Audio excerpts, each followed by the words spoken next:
Hey guys, this is Guided Intelligence, author of Arnav's Affirmations, personal growth book for children. Today I wanted to talk about overcoming mental health, overcoming fear, anxiety, stress, depression, addiction. Let me start by telling you my experience, a little story. I was born in 1987 and my parents divorced when I was 1 year old. But before I was born, my mom drank bleach because she was being abused. She was kicked in the stomach when I was in her stomach, and she was in an abusive relationship. So I don't want to go too much in detail, but what I do know is for sure is that's what happened. She drank bleach. I survived, and they divorced when I was 1 year old. The rest of my life after that was stressful, turmoil, heartache for my family. Not having a father figure, not having a steady life, having to go to several schools. While I was in elementary, I've been to probably four or five different schools.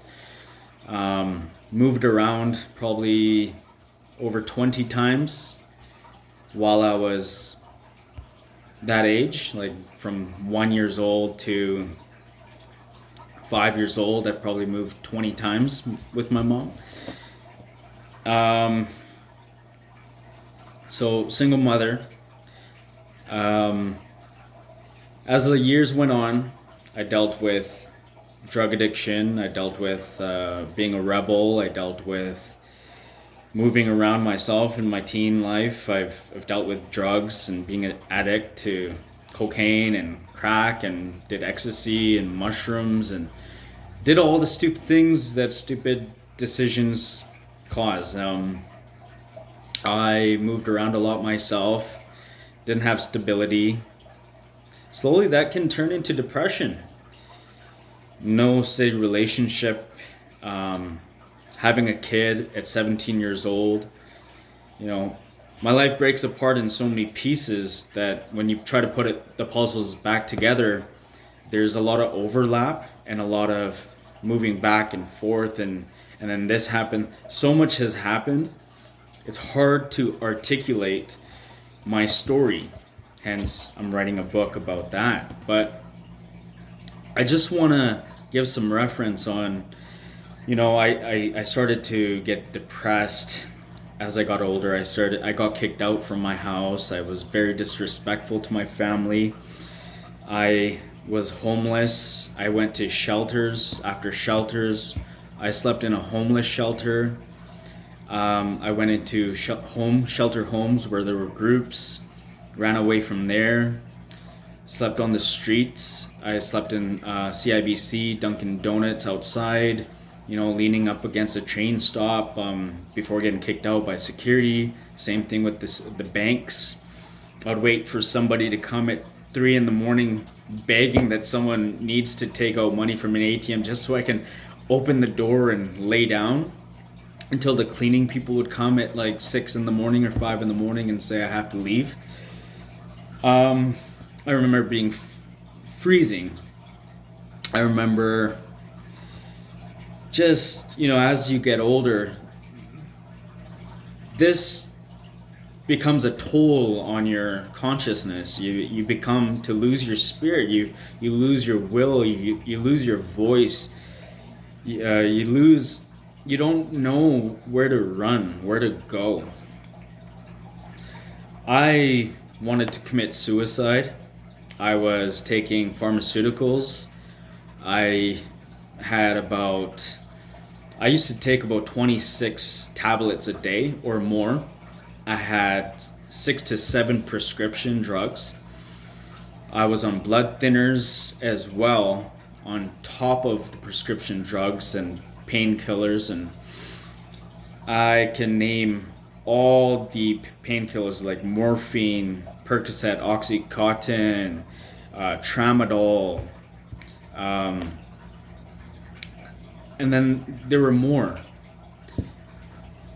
Um, I I just want to say that no matter what it is that I was going through, I would ignore the whispers. I would ignore the pain, the struggle, the insights I was getting, the messages, and it can get lost. So I really understand if somebody is going through this and they really don't know what I'm talking about. Like, what whispers? What are you listening to? Like, I just feel pain. I just feel like, you don't know. I want to commit suicide. I'm just addicted. Like, leave me alone. My parents don't know. Nobody knows. Like, we become this devil inside. We become so weak that we can steal from our own parents. We can steal from people. We just don't have this connection to source.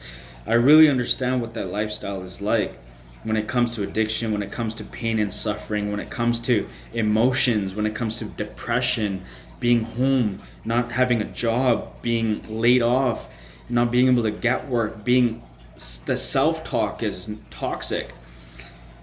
I know what it's like to go through those things, and I apologize if I can't articulate one story at a time because I have many stories within my story. But just try to understand that no matter what you're going through, there's a way out. There's a way out. And I want you to know that whether you have a voice or you don't have a voice, I want you to be able to take a stand and go talk to somebody, the right person. Not to your mom, not to your dad, not to your sister. I want you to reach out to somebody that has gone through what you're going through, has lived the life that you have lived, and that has come out of it. Talk to that person.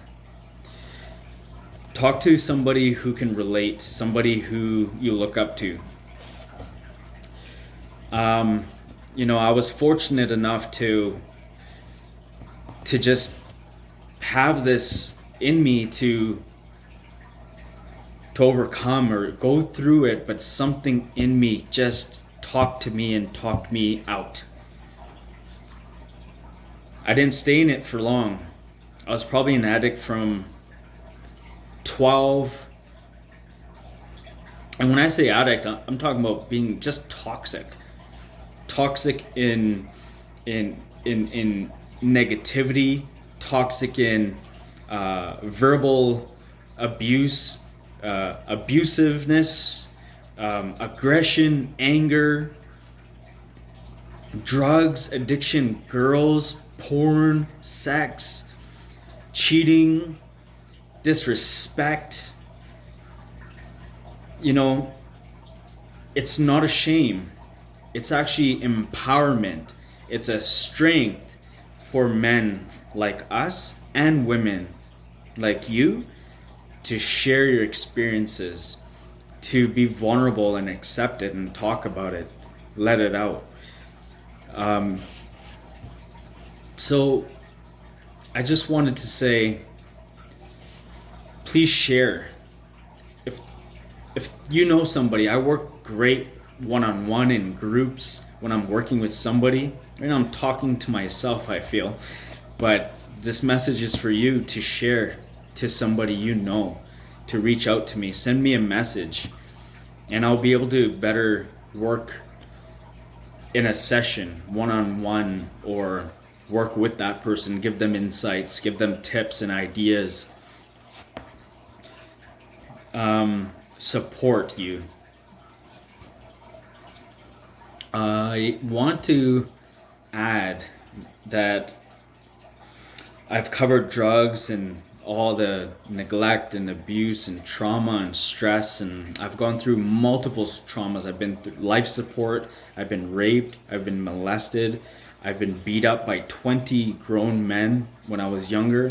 I've been I've been hurt. I've been rock bottom 10 to 20 times. I've been fired from several companies. I've been I stopped being a victim of my circumstances and started owning up and taking all accountability into my own hands. I started to understand that when I stopped blaming others and started looking inside and taking full ownership and asking myself, what can I do to become better? What should I do? What's the next step? Baby steps. Don't worry if you relapse. Don't worry if you go have that smoke when you're in the midst of quitting. Don't worry if you are in the midst of quitting cocaine or crack and you go and don't stress, don't worry, don't go far deep in. Just keep moving forward. Keep moving forward. Keep having this realization and don't panic. You're in a journey. Enjoy the journey, enjoy the process, take your time, and things can happen in a quantum leap and things can happen in baby steps. Significant, an insignificant answer would be 1 hour a day for years, 365 hours more than what someone else is not doing that needs to do the work. You know, you're doing the work. Just do the work. Reach out to people. You know, it's tough what people are going through. It's tough. It's very hard. I could have killed myself and I wouldn't be here to share this story. I did almost die. I was in life support. I hit a house going 100 kilometers an hour. I ejected out of the vehicle. I had brain damage. My bones broke. My neck, everything was damaged. I was paralyzed on one side. My tongue, I couldn't walk the same, talk the same, nothing. I had bleeding in my brain. They had to drill a hole to drain it out. My lung collapsed. I had bolts in my leg. I had a C5, T1, brachial plexus injuries. I was on blood thinners. I had blood clots. There's more to my story, but I just want to impact you to know that I will be able to stand strong with you and help you overcome what you're going through, whether it's relationship, toxic, anything. I'm here for support if you need it, or just if you like the content or if you want to share it. I just urge you to know I'm watching and I'm listening, and I got your back. Many people have your back. Don't lose hope, and your spirit is on your side, even though you think it's not. Sit back and relax and be quiet and listen.